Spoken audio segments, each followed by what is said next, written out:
Jake Morrison had been working on starships for 8 years, but he had never seen anything like this. The alien ship that docked with their vessel was massive and shiny, covered in patterns that hurt to look at for too long. The Zephyrians were finally making contact with humans, and everyone on the ship was nervous. Captain Lisa Hayes had been preparing for this meeting for months. The Zephyrians were one of the most powerful races in the galaxy, with minds that could speak to each other across space and technology that humans could barely understand. This was humanity's first real chance to join the galactic community. Jake stood behind the captain as the airlock opened. 3 tall, pale aliens walked through, their heads larger than humans and their eyes a deep purple color. They wore flowing robes that seemed to move without any wind. The one in front had golden markings on his forehead that showed he was important. "I am Ambassador Veltar," the alien said without moving his mouth. His voice appeared directly in everyone's minds. "We bring greetings from the Zephyrian Empire." Captain Hayes stepped forward and bowed slightly. "Welcome aboard the USS Endeavor. I am Captain Hayes. We are honored by your visit." Veltar's large eyes looked around the human ship with what seemed like disappointment. "Your vessel is simple, but perhaps that is fitting." He made a gesture and 2 more Zephyrians entered through the airlock. Between them they pushed a strange floating chair. In the chair sat a young Zephyrian female. She was smaller than the others and her purple eyes looked tired and sad. Her legs were covered by a thin blanket, and Jake could see that something was wrong with them. She did not look at anyone, keeping her head down. "We bring you a gift," Veltar announced, his mental voice carrying amusement that felt cold. "This is Princess Kirithes, daughter of the late Emperor. She is yours now." Jake felt his stomach twist. He had been learning the Zephyrian language for months, and he understood some of the words the ambassador said next. The alien was speaking to his companions, thinking the humans could not understand. "Let the humans deal with the broken one," Veltar said in his own language. "They seem to enjoy collecting useless things. Perhaps they will find some purpose for her before she dies." Captain Hayes looked confused and angry. "Ambassador, we cannot accept a person as a gift. Princess Kirithes is a member of your royal family." "She was," Veltar replied, switching back to the human language in their minds. "A sickness took her abilities and her legs. She can no longer walk or speak with her mind like a true Zephyrian. She brings shame to our people. You may do with her as you wish." The princess finally looked up and Jake saw something in her eyes that made his chest tight. It was not just sadness but a deep hurt that came from being thrown away by her own family. She understood every word and she knew exactly what was happening to her. "We cannot refuse a diplomatic gift," Captain Hayes said quietly to her officers. "But we will treat the princess with the respect she deserves." Veltar made a sound that might have been laughter. "Do as you please. We will not ask for her return." He turned and walked back toward the airlock. "We will contact you again when we have decided if humans are worthy of further attention." The other Zephyrians followed him, leaving the princess alone in her floating chair. The airlock closed with a soft hiss and the alien ship moved away from theirs. An uncomfortable silence filled the docking bay. Jake looked at the princess and saw her hands shaking slightly. She was trying hard not to cry in front of strangers. "Can you understand us?" Captain Hayes asked gently. The princess reached for a small device attached to her chair. When she spoke, her voice was quiet and musical, but the device changed her words into English. "Yes, I learned your language from the computer files they gave you. What do you need?" "Are you hurt?" "I am not hurt more than usual," Kirithes replied. "This chair provides what my body requires to stay alive. I do not need much." Jake stepped forward without thinking.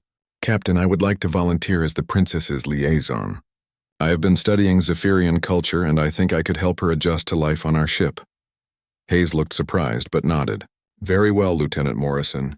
Princess, would that be acceptable to you?" Kirithes looked at Jake for the first time. Her purple eyes studied his face carefully. "Why would you want such a duty? I am useless to your people." "No one is useless," Jake said firmly. "And no one should be thrown away because they are different." Something changed in the princess's expression. It was small, but Jake saw it, a tiny spark of hope that had been buried under months of pain. Later that day, Jake helped move Kirithes to quarters near his own. The chair she used was clearly not designed for comfort. It was basic and rough, meant to keep someone alive but not to make them feel good. Jake watched her wince as the chair hit small bumps in the hallway. "How long have you been using this chair?" he asked. "Since the sickness took my legs about a year ago," she replied. "It was built quickly when the doctors realized I would not walk again." Jake looked at the chair more carefully. It was held together with simple joints and had no padding. The controls were hard to reach, and the whole thing made unpleasant noises when it moved.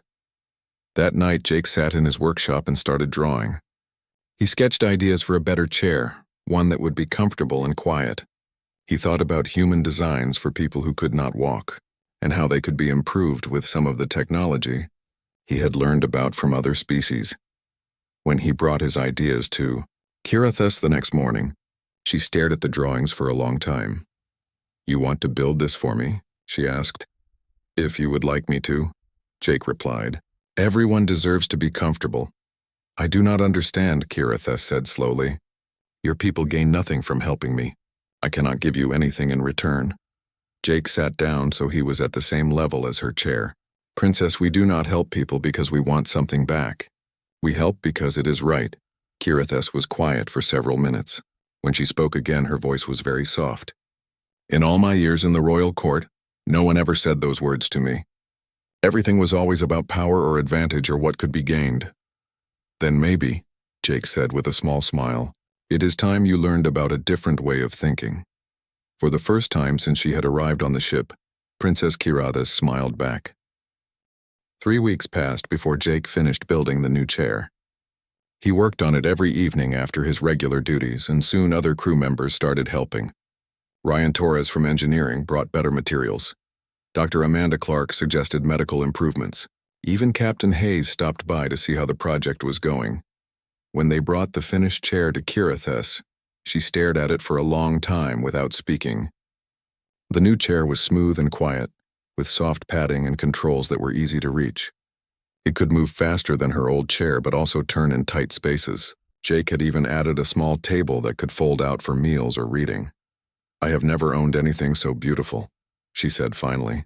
Her voice was thick with emotion. "Would you like to try it?" Jake asked. Moving from one chair to another was difficult and painful for her, but Jake and Dr. Clark helped carefully. When Kirithus settled into the new chair, her whole body relaxed. For the first time since she had arrived on the ship, she looked comfortable. "How does it feel?" Dr. Clark asked. "Like sitting on a cloud," Kirithus replied, running her hands over the smooth armrests. "I had forgotten what it was like to sit without pain." As the days went by, Kirithus began to spend more time outside her quarters. She would sit in the observation deck looking out at the stars, or visit the library to read about human history. Jake often joined her during his free time, and they would talk about their different worlds. During one of these conversations, Jake learned something that surprised him. Despite her young age and her disability, Kirithus knew more about galactic politics than anyone else on the ship. "You understand why the Corvan Trade Federation is angry with the Zephyrians?" she asked him one evening. "Not really," Jake admitted. "The reports we get are confusing." Kirithus smiled. "That is because no one wants to admit the real reason. 3 years ago, my cousin Prince Dracoth promised the Corvans exclusive trading rights in the Outer Rim, but then he gave the same rights to the Veltari Republic because they offered him better terms."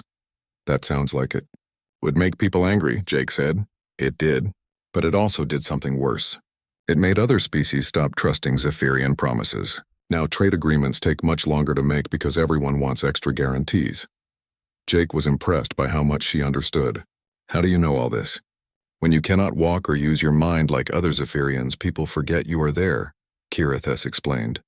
"I spent years sitting quietly in court meetings, listening to conversations that others thought I could not understand. I learned to see patterns that the speakers missed. That must have been lonely." "Very lonely," she agreed, "but also educational. I learned that my cousin is not as smart as he believes himself to be. He sees only what he wants and ignores warning signs." Dr. Clark had been running tests on Kirithus to understand her condition better. One day she came to Jake with exciting news. "The princess's condition is not what the Zephyrian doctors thought," she explained. "They believed her neural pathways were completely destroyed, but our brain scans show something different." "What do you mean?" Jake asked. "The pathways are not gone. They are scrambled, like wires that have been crossed. Human medicine has treatments for similar conditions. We might be able to help her recover some of her abilities." When they told Kirithus about this possibility, she was quiet for a long time. "My people's doctor said there was no hope," she said finally. "They said I would only get worse until I died." "Human doctors look at problems differently," Dr. Clark explained. "We have had to develop treatments for many kinds of brain injuries because humans are always getting hurt in new ways." "You would try to heal me?" Kirithus asked. "Even though I am not human?" "Of course," Dr. Clark replied. "A brain is a brain no matter what species it belongs to." The treatment started slowly. Dr. Clark used human brain imaging technology to map the damaged areas in Kirithus's mind. Jake worked with Ryan to build special devices that could help stimulate the scrambled neural pathways. The first success was small, but amazing. After 2 weeks of treatment, Kirithus was able to move her toes slightly. It was not much, but it was the first voluntary movement she had made with her legs in over a year. "I felt that," she whispered, staring down at her feet with tears in her eyes. "I actually felt my toe move." As the treatments continued, other improvements followed. Her telepathic abilities began to return in small amounts. She could not speak directly into minds like other Zephyrians, but she could sense emotions and sometimes hear thoughts that were directed at her. "This is impossible," she told Jake one day. "According to everything my people know about medicine, I should be getting worse, not better." "Maybe your people do not know everything about medicine," Jake suggested. "Or maybe humans simply refuse to accept that some things cannot be fixed," Kirithus replied. "I am beginning to think that is a very powerful way to live." The real breakthrough came when Dr. Clark suggested building a neural interface device. It would be similar to the communication translator that Kirithus already used, but much more advanced. "If we can amplify the neural pathways that are still working," Dr. Clark explained, "we might be able to restore most of your telepathic abilities." Jake and Ryan worked for days on the design. The device looked like a simple headband with small metal contacts that would touch specific points on Kirithus's skull. It was connected to a small computer that could boost and clarify the weak signals from her damaged mind. When they tested it for the first time, the results were incredible. Kirithus was able to speak directly into Jake's mind. "Just like other Zephyrians, can you hear me?" her mental voice asked, clear and strong. "Yes," Jake replied out loud, grinning widely. "I can hear you perfectly." Kirithus began to cry, but these were tears of joy. "I thought I would never be able to do this again. My voice sounds like myself again." "You were always yourself," Jake told her. "Now you just have more ways to show it." That evening, Kirithus sat in the observation deck looking out at the stars. Jake found her there, as he often did. "Thank you," she said quietly, "for everything. For the chair, for the treatments, for believing that I could be more than what I was." "You were always more than what you were," Jake replied. "We just helped you remember it." "My people have a saying," Kirithus said. "The strongest metal is forged in the hottest fire." I used to think it meant that suffering made people better. Now I think it means something different. What does it mean? It means that sometimes you need help to become what you were meant to be. The fire is hot, but the blacksmith shapes the metal. She looked at Jake with her purple eyes bright. "You have been my blacksmith, Jake Morrison. You have helped me remember my shape." Jake felt proud, but also something else. He was beginning to realize that helping Kirithus had changed him too. He had learned to see problems not as things to avoid, but as puzzles to solve. He had learned that sometimes the best solutions came from thinking about things in completely new ways. "Maybe we have helped each other," he said. Kirithus smiled. "I think that is the most human thing you have ever said to me." 2 months after the neural interface was completed, everything changed. The first sign was during a routine diplomatic meeting with the Alterian Council. Captain Hayes was trying to negotiate mining rights in the neutral zone, but the talks were not going well. The Alterians were small, gray-skinned people who spoke in rapid clicks and whistles. Their translator devices made their voices sound harsh and angry, even when they were trying to be polite. The meeting had been going in circles for 3 hours. Kirithus had been sitting quietly in the corner, listening through her neural interface. Suddenly she spoke up. "Captain Hayes, may I make a suggestion?" Everyone in the room turned to look at her. The Alterians had not expected the disabled alien to participate in the discussion. "The Alterians are not actually angry about the mining rights," Kirithus continued. "They are worried that human mining will damage the spawning grounds of the crystalline moths. These creatures are sacred to their culture." One of the Alterians made a series of surprised clicks. Through the translator, his voice said, "How does she know this? We have not spoken of the moths." "I can sense your emotional responses," Kirithus explained gently. "Every time Captain Hayes mentions deep mining, your distress increases. But when she talks about surface operations, you feel relief." Captain Hayes looked intrigued. "Princess, what would you suggest?" "Propose a joint operation. Human technology can mine deeper than Alterian equipment, but Alterian knowledge can protect the moth-spawning areas. Both sides get what they want, and the sacred sites remain safe." The suggestion worked perfectly. Within an hour, they had reached an agreement that satisfied everyone. As the Alterians left, their leader approached Kirithus. "You have great wisdom for one so young," he said through his translator. "Your people should be proud of you." "Thank you," Kirithus replied. "But I am learning that wisdom comes from seeing problems from new angles, not from following old traditions." After that meeting, Captain Hayes began including Kirithus in more diplomatic sessions. Her ability to read emotions and understand different cultural perspectives made her incredibly valuable. Jake watched with pride as she grew more confident with each success. The real test came when the Corvan Trade Federation sent an angry message to the USS Endeavour. They were threatening to blockade all Zephyrian space unless their trade dispute was resolved within 10 days. "This could start a war," Captain Hayes told her senior officers. "The Corvans have enough ships to seriously damage Zephyrian trade routes." "What does Prince Draketh plan to do?" Jake asked. "According to our intelligence, he wants to send the Imperial fleet to break any blockade by force," Ryan Torres replied. "He thinks it will show strength." "It will show stupidity," Kirithus said from her position at the conference table. "Draketh never learned to solve problems without violence. Do you have a better idea?" Captain Hayes asked. Kirithus was quiet for a moment, her neural interface glowing softly as she thought. "Yes, but it will require something that has never been tried before." "What?" "Let humans mediate the dispute. Both sides trust you because you have no stake in the outcome. And I can help because I understand both cultures." Captain Hayes looked skeptical. "The Corvans might accept human mediation, but Prince Draketh will never agree to it." "He will if the proposal comes from me," Kirithus said. "I am still a member of the royal family even if he wishes I was not. If I request human assistance in resolving the crisis, he cannot refuse without looking weak." "That could be dangerous for you," Jake pointed out. "If this fails, your cousin will blame you." "If this fails, there will be a war that kills millions of people," Kirithus replied. "My safety is not more important than that." The plan was complex but brilliant. Kirithus used her restored telepathic abilities to contact the Zephyrian High Council directly, bypassing Prince Draketh entirely. She presented the mediation idea as a way to show the galaxy that Zephyria could solve problems through wisdom rather than force. The council was intrigued. Several members had been growing uncomfortable with Draketh's aggressive policies, and this offered them a face-saving alternative to war. Meanwhile, Captain Hayes contacted the Corvan Federation and offered human mediation services. The Corvans were surprised but interested. They had heard about humanity's successful negotiations with other species and were willing to try a peaceful solution.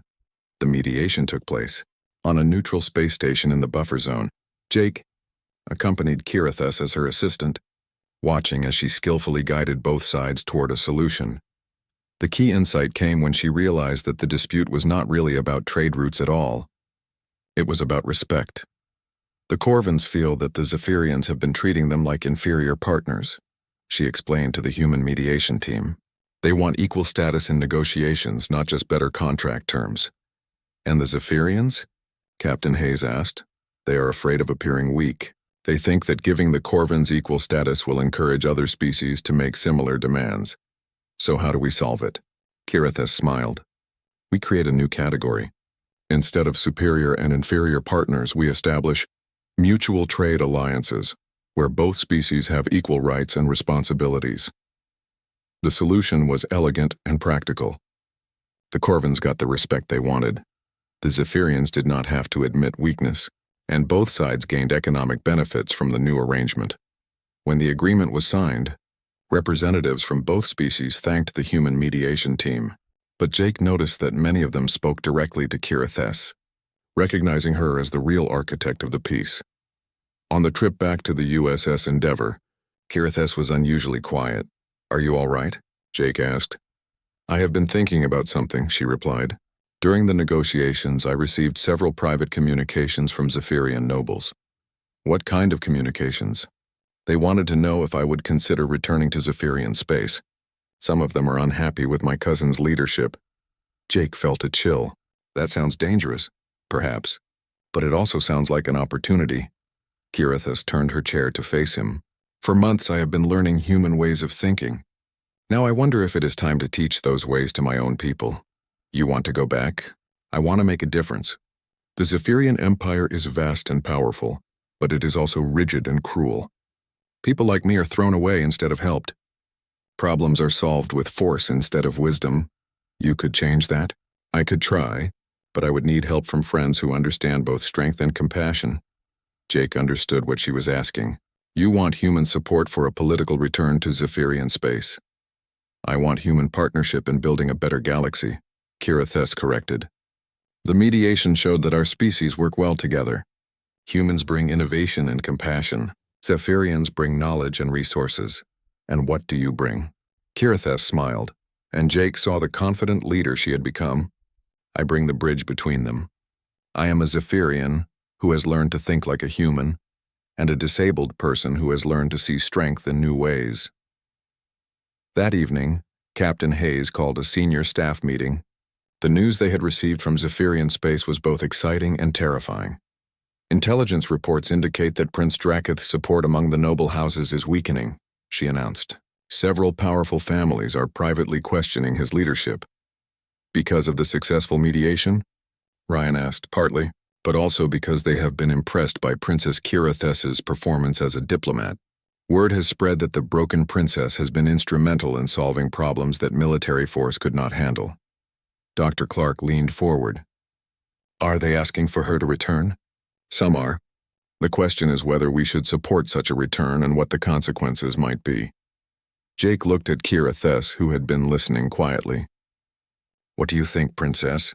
"I think," she said slowly, "that it is time to find out if the lessons I have learned among humans can take root in Zephyrian soil.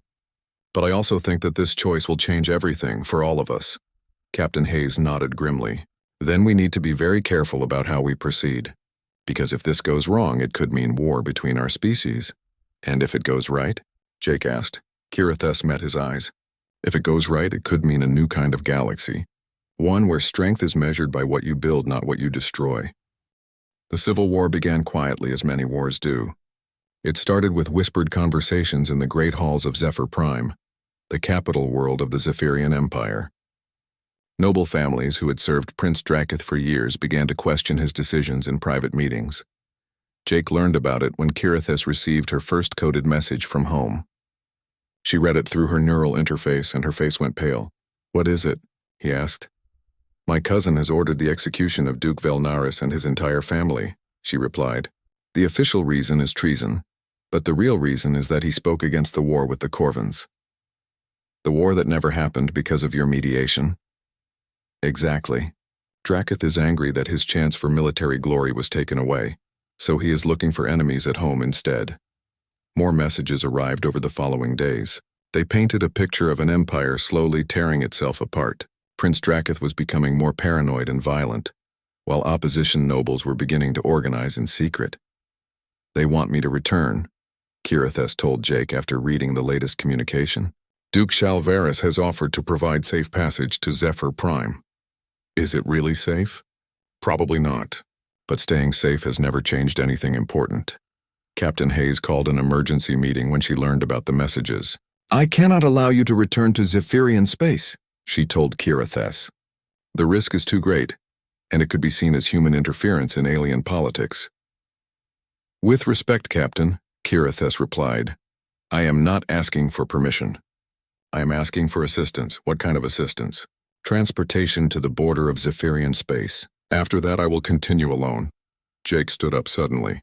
"No, if you are going back, you are not going alone." "Jake, this is not your fight," Kirithess said gently. "Yes, it is. You said it yourself, we are partners. Partners do not abandon each other when things get dangerous." Dr. Clark nodded. "I agree with Jake. The princess will need medical support, especially if her neural interface is damaged. And she will need technical support for her equipment, Ryan added. Those devices are too complex for Zephyrian engineers to repair. Captain Hayes looked around the room at her officers. You all understand that this could start a war between humans and Zephyrians. It could also prevent one, Kirithess pointed out. If Prince Draketh continues his current path, he will eventually attack other species. The Corvins were just the beginning. And you think you can stop him? I think I can offer my people a different path. But I cannot do it without help from friends who believe in that path. The debate continued for hours, but in the end, Captain Hayes agreed to provide support. A small team would accompany Kirithess to Zephyrian space. Jake as her technical advisor, Dr. Clark as her medical specialist, and 2 security officers for protection. But, the captain warned, if this mission fails, you may not be able to return to human space for a very long time. We understand, Jake replied. Some things are worth the risk. The journey to Zephyr Prime took 3 weeks aboard a modified shuttle that could avoid detection by Draketh's patrol ships. During the trip, Kirithess spent hours each day using her neural interface to communicate with resistance leaders, coordinating plans for her return. The situation is worse than I thought, she told Jake one evening. Draketh has declared martial law in the capital. Anyone caught communicating with me will be arrested as a traitor. Maybe we should reconsider this plan, Dr. Clark suggested. No. The worse things get, the more important it becomes to offer an alternative. As they approached Zephyrian space, they were met by a small fleet of ships belonging to the Resistance nobles. Duke Shalaveris himself came aboard their shuttle to greet Kirithess. He was an older Zephyrian with silver markings on his forehead and kind eyes. When he saw Kirithess walking with the help of a mobility exoskeleton that Jake had built for her, his expression showed both surprise and respect. Your Highness, he said, bowing deeply, you look different than when you left. I am different, Kirithess replied. I have learned that being broken can make you stronger if you have the right help. The Duke looked at Jake and the other humans. These are your human advisors? These are my friends, Kirithess corrected. They have taught me that true strength comes from building up others, not tearing them down. The fleet escorted them toward Zephyr Prime, but they were intercepted by Prince Draketh's forces before they could reach the planet. 12 Imperial warships surrounded the Resistance fleet, their weapons powered and ready. A communication came through on all frequencies. Prince Draketh's face appeared on the screens, his purple eyes burning with anger. Sister, he said, though they were actually cousins, you returned to me corrupted by alien influence. Surrender yourself and your human pets and I will make your execution quick. Kirithess activated her own communication system. Brother, she replied using the same formal term. I return to offer our people a choice. They can follow your path of fear and violence, or they can choose a path of wisdom and cooperation. You speak like a human now, Draketh sneered. You have forgotten what it means to be Zephyrian. I have learned what it means to be more than Zephyrian. Kirithess shot back. I have learned that strength and weakness are not opposites. They are different parts of the same journey. The battle that followed was brief but intense. The Resistance ships were outnumbered, but they were fighting for something they believed in. Meanwhile, Jake watched Kirithess use her neural interface to coordinate the Resistance fleet while simultaneously broadcasting messages to ships on both sides. Do not fire on ships that are trying to surrender, she commanded her allies. Show them that we are different from our enemies. Your Highness, Duke Shalaveris said urgently, we cannot win this battle with kindness. We are not trying to win this battle, Kirithess replied. We are trying to win the war that comes after. Her strategy became clear when several of Draketh's ships began to withdraw from the fight. The crews had been listening to her broadcasts and some of them were starting to question their orders. This is Admiral Kolthara of the Imperial ship Vengeance, came a voice over the communications.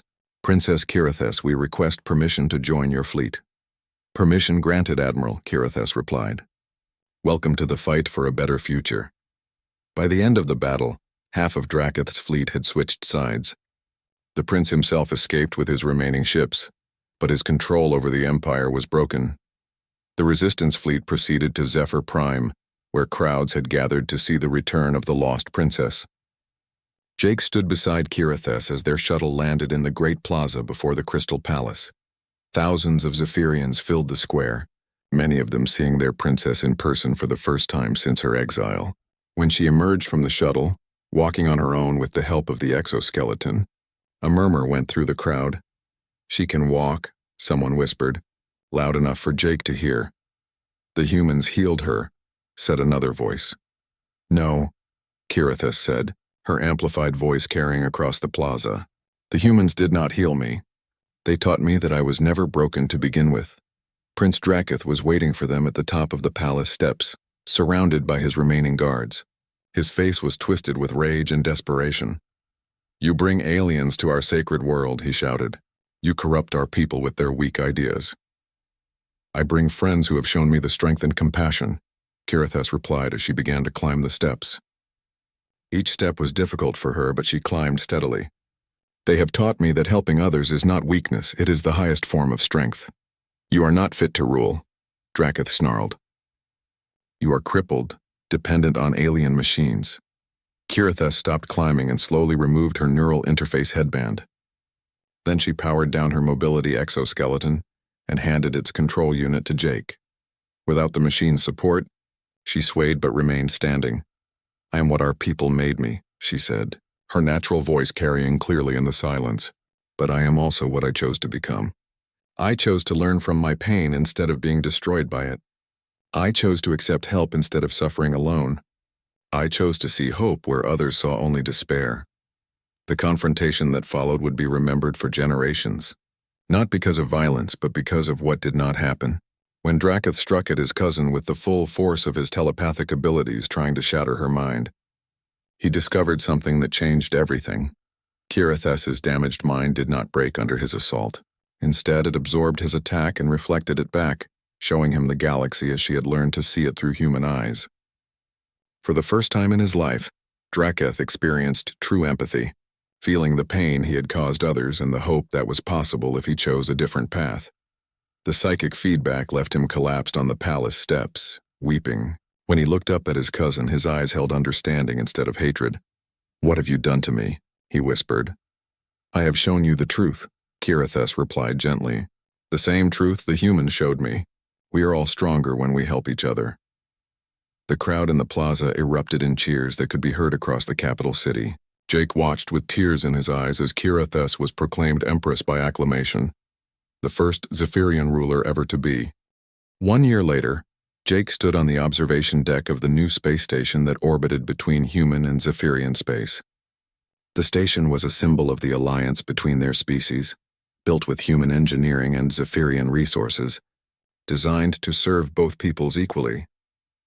Through the large windows, he could see ships from dozens of different species coming and going. The station had become a hub for diplomatic meetings, trade negotiations, and cultural exchanges. More importantly, it had become a place where different kinds of beings could learn from each other. "Impressive, is it not?" came a familiar voice behind him. Jake turned to see Empress Kirithess approaching in her newest mobility chair. This one was a masterpiece of human-Zephyrian cooperation, combining the best technology from both species.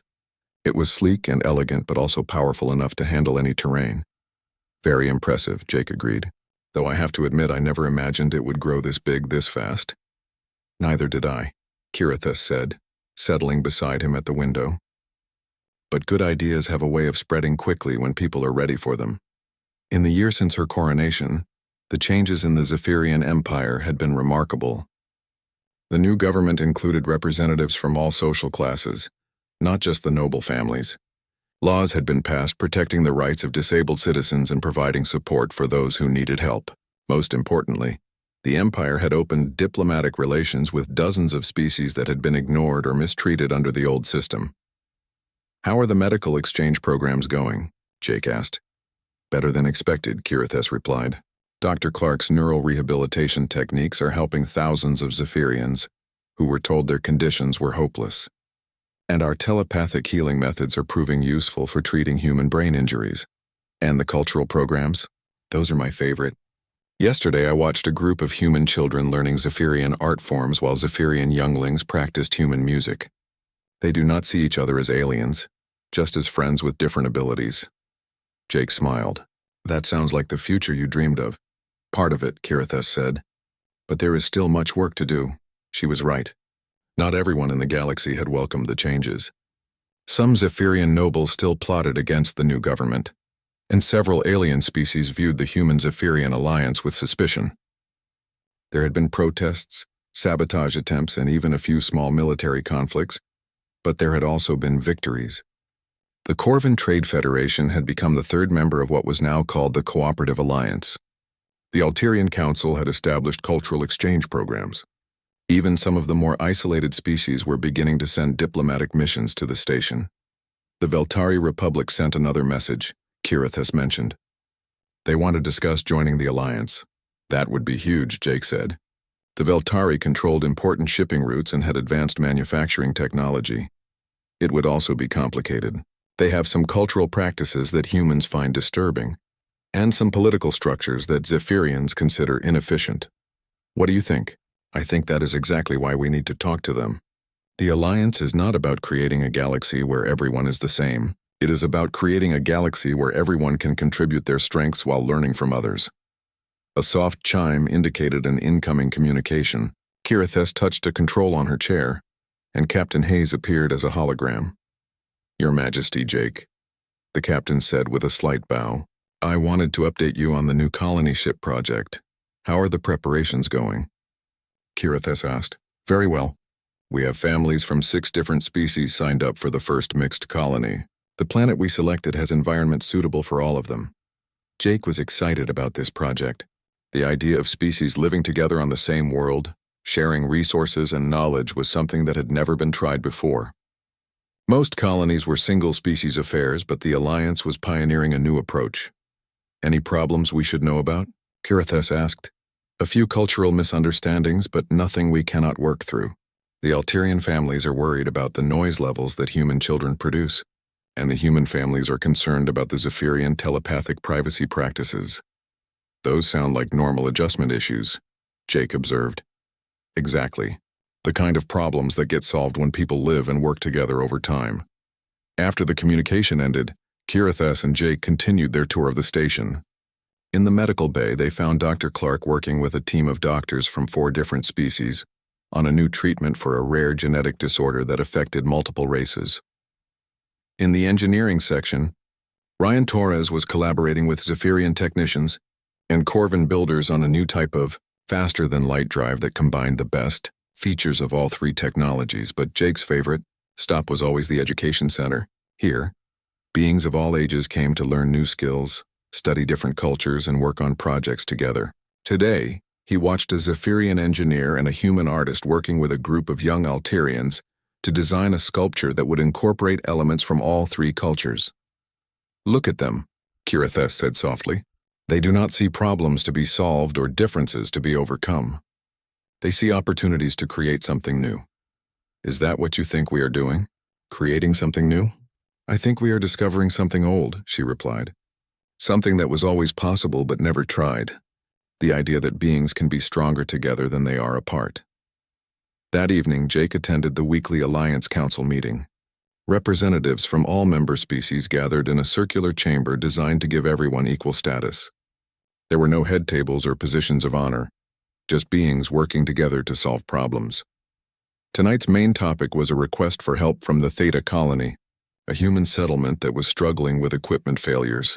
The colony's life support systems were breaking down faster than they could be repaired. We could send a human technical team, suggested Ambassador Chen from Earth. Or we could make this a learning opportunity, said Duke Shalvaris, who now served as the Zephyrian representative. Send a mixed team with engineers from all our species. They can fix the problems while studying how different technologies can work together. The Corvins have the best environmental engineers in this sector, added Trade Minister Vexkala. They could redesign the life support systems to be more efficient, and Zephyrian telepaths could help coordinate the work across language barriers, Kiritheth suggested. Jake listened to the discussion with amazement. A year ago, these species had barely spoken to each other. Now they were planning joint missions as if it was the most natural thing in the world. The mission to Theta Colony was approved unanimously. and planning began immediately. It would be the largest cooperative effort yet attempted, involving over 100 beings from 5 different species. Later that night, Jake found himself back on the observation deck with Kira Thess. She had removed her neural interface for the evening and was sitting quietly, looking out at the stars. "Do you ever regret it?" he asked. "Giving up the quiet life on the USS Endeavour for all this responsibility?" "Never," she replied without hesitation, "though I do sometimes miss the simplicity of those early days." "When your biggest problem was learning to use a new wheelchair?" "When my biggest problem was learning to trust that someone could care about me without wanting something in return." Jake thought about that. "And now? Now I know that trust was the foundation of everything that followed. Every friendship, every alliance, every innovation, all of it started with the simple belief that beings can help each other without expecting rewards. The humans have a saying about that," Jake said. "What goes around comes around," meaning that the good you do for others eventually comes back to help you, even if you do not expect it. Kira Thess smiled. "I like that saying. It explains why the Alliance has grown so quickly. Each act of cooperation makes the next one easier." A few weeks later, Jake received news that changed his life. He had been promoted to Admiral and given command of the first integrated fleet, ships and crews from all Alliance species working together under unified command. The promotion ceremony took place on Zephyr Prime, in the same crystal plaza where Kira Thess had claimed her throne. Representatives from dozens of worlds attended, and the event was broadcast across the galaxy. As Jake accepted his new rank insignia from Empress Kira Thess, he thought about how far they had all come. The scared princess in the broken wheelchair had become one of the most respected leaders in the galaxy. The simple engineer who just wanted to help had become an admiral commanding ships beyond his wildest dreams. But more importantly, the galaxy itself had changed. Species that had been enemies for centuries were learning to work together. Technologies that had been jealously guarded secrets were being shared freely. Ideas that had seemed impossible were becoming reality. "Admiral Morrison," Kira Thess said formally as she pinned the new insignia to his uniform. Then she leaned closer and whispered, "Thank you, Jake, for everything." "Thank you," he whispered back, "for showing me what was possible when someone refuses to give up." After the ceremony, Jake toured his new flagship, the Alliance vessel,